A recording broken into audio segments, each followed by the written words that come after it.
Well, it's Friday, May 16th, 2008, and I've got two kitties left.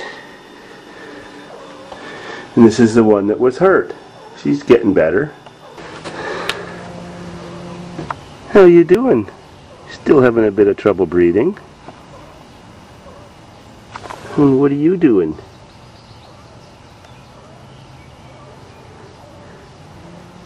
You could go check out your baby?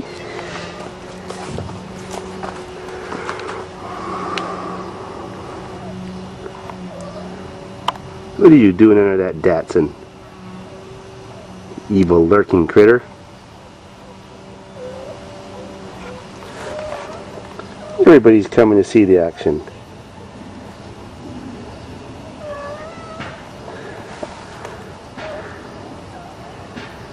I sure hope someone can adopt my babies. This little guy still needs lots of attention. I mean, little girl.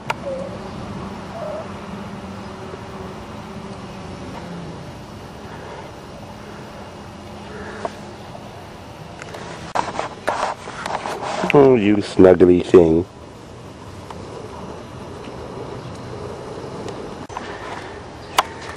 You're feeling pretty good today, aren't you?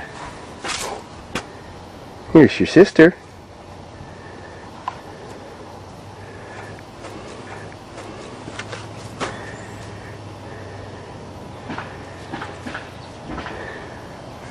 Well, the story of her continued survival has not been a pretty one. I did end up taking her to the Lucan vet for a checkup. He couldn't see anything wrong while looking down her throat. He checked her temperature and said it was just slightly above normal by almost a degree. He felt her throat. It felt normal. He listened to the lungs with a stethoscope and said her lungs sounded normal, no pneumonia or gurgling sounds from a pierced lung or anything like that. There still is a bit of breathing difficulty, and he said that there's probably some scar tissue on her windpipe. That makes sense.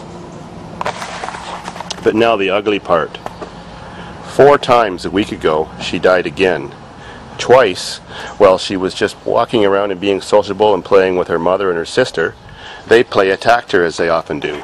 Well, of course, when kittens play attack, and even mothers too, other than rolling over and tumbling and that kind of stuff, they did the throat biting thing. Well, since she can't breathe as well as normal, she died both times. I heard gasps and cries, only to come in and find my kitten on the floor, peeing and convulsing and then completely unconscious, shortly away from death. Knowing that she didn't have a clogged airway at these points in time, all I did was pick up my poor dead baby and put my face on her snout and blow into her mouth and give her chest massages to start her heart beating and start her breathing again. And after about 5 big breaths, she came back to life each time. Twice more when she was on her favorite spot, which is the top stair, enjoying the sunshine. I'm just sitting on my computer in rainy days editing videos. I heard a big death gasp, thump, thump, thump, thump, thump, and both times she fell all the way down the stairs and was laying at the bottom in a puddle of pee, convulsing and then dead and lifeless. I think the other times when she died, it has to do with she has a little bit of mucus in her lungs, and when she comes to cough it up, sometimes it gets stuck in her airway and chokes her to death, and it kills her. See, there's the mother doing the death bite again, practicing. I mean, she likes to play, but she's just not in the right condition yet. So, luckily I was home both those times and close by. She never was dead for more than a minute, and I blew into her mouth again, brought her back to life, and she was fine. The vet couldn't actually technically see anything wrong, so luckily I was always around at the right time, and I have a cat now with only, what's that, 3 lives left, because she's lost 6 of them now. Not as big anymore as her sibling. She's probably maybe 30% smaller now, because the last 3 weeks she hasn't been eating well, but she eats every day. She hasn't been drinking on her own, but I give her some milk with sugar in it in a syringe, warmed up 3 or 4 times a day. When I put her in the cat box, she's still doing fine. She definitely has no brain damage. She's completely normal. She certainly, every day when I'm sitting at my computer, climbs up my leg and sits on my shoulder and purrs and meows in my ear and won't get off until I take her off. So I know I have a lot of haters out there because I didn't maybe take the cat to the vet as soon as it was attacked, but then in the condition it was at moments after it was attacked, I didn't think it would live anyways. The vet prescribed erythromycin pills, which is an antibiotic. It's the same form as human form, he said, just in a lower dosage. So I guess I wasn't too off track giving them my other more powerful antibiotics. It got her through the first initial swelling when her throat was, you know, all swollen up from infection, which of course would have immediately prevented her from breathing. A part of a good recovery is to keep your patient healthy and happy. Well, unfortunately, she's not happy sitting in a room all locked up alone by herself to keep her protected from her mother or her rambunctious sister.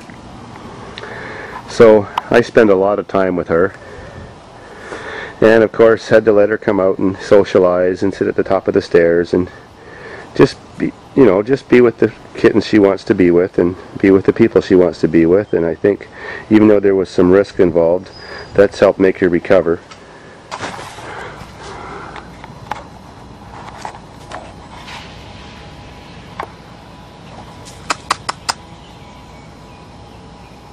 Maybe so.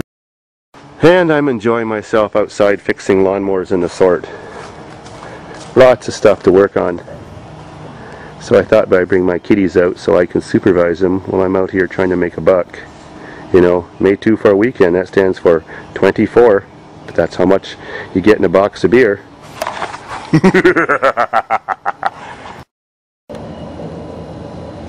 Hope you get better soon.